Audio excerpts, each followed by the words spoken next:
Hey, good morning. This is Bobby Shaw, and I wanted to spend just a few minutes today sharing some more recent random thoughts on leadership that I've had over the last few weeks. And these are ideas that have really resonated with me, things I've been thinking about, things I've been writing about. Some of these I've heard from other people and have had a chance to internalize and think about how they've applied to my own life. So I'd love to spend a few minutes just kind of unpacking these with you. So this very first idea I want to talk about is something I've written about recently, and it is about the value of being an early adopter. So this whole concept of being an early adopter, I think, is underrated. And when I say that the concept's underrated, what I mean is that I think sometimes people look at people who like to adopt ideas early as being reckless and moving too fast and not taking time to properly vet a decision and all those things. No, no, no. You should definitely do all those things. You should look at opportunities. You should explore them. You should weigh them. You should do all those things.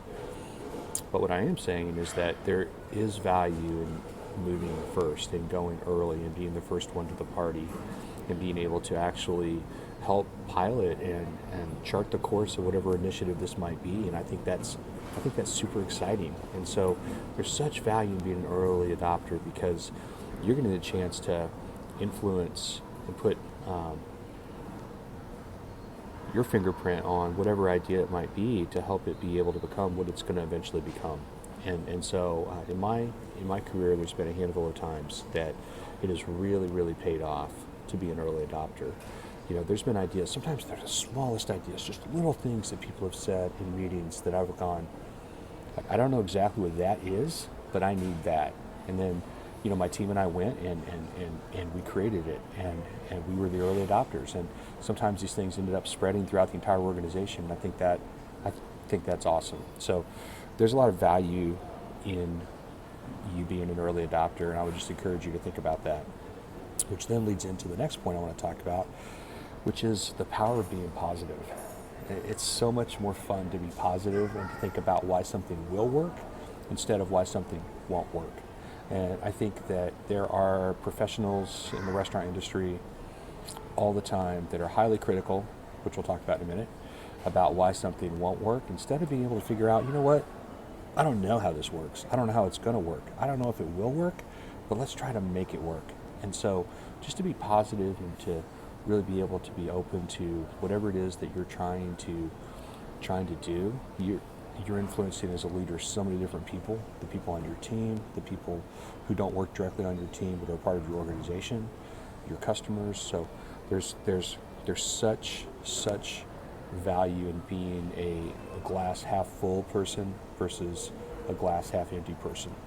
And you know, the other part of being positive is that will inspire greatness. It'll inspire people to do things that they didn't think they could do. It'll inspire them to reach new heights. And it's as a result of that positive leadership and that positive point of view that you're providing. So don't ever sell yourself short on the idea of being positive. And when I say be positive, I'm not talking about ignoring reality. I'm not talking about that at all. You need to understand reality, you need to embrace the brutal facts, all those things. But you need to be positive as you're looking at the opportunities that you're facing and the challenges that you're facing. So the next thing I want to talk about is this whole concept of you doing what you're best at. I think sometimes we ignore our natural strengths and talents. And I talk about this a lot as a Gallup strengths coach, that it's so important to live in your strengths. We know we have a lot of empirical data that shows that people who operate in their strengths are much happier, they're much more engaged at work, they're much more productive. So why in the world would you not want to operate in your strengths and really do what you're best at, embrace your natural talents? So that's incredibly important. And I would just encourage everyone watching this, everyone hearing this, embrace those natural talents, the things that you are best at, and get in that sweet spot and operate there. It's going to make such a huge difference for you personally, professionally, in everything that you do. It's incredibly important. It's incredibly important. So this next idea we just talked about a minute ago, just a little bit, and it's this concept. I actually got this from Andy Stanley. Andy Stanley is an expert communicator. He's an author. He's a pastor at North Point Church in Atlanta, and but he's a leadership expert, and he has this concept that he talks about, which I love, and it's called being a student, not a critic, and taking the opportunity to learn from the people around us and to be able to ask good questions and understand what they're doing instead of immediately coming in and saying it won't work. This is never going to work. And I think that we're so quick to be critical of an organization or their ideas or what they're doing or the people in the organization that we don't take time to be a student. So it's super important that we all learn how to be a better student and not be a critic in order for us to really learn and in order for us to be able to get better. That's what we have to do.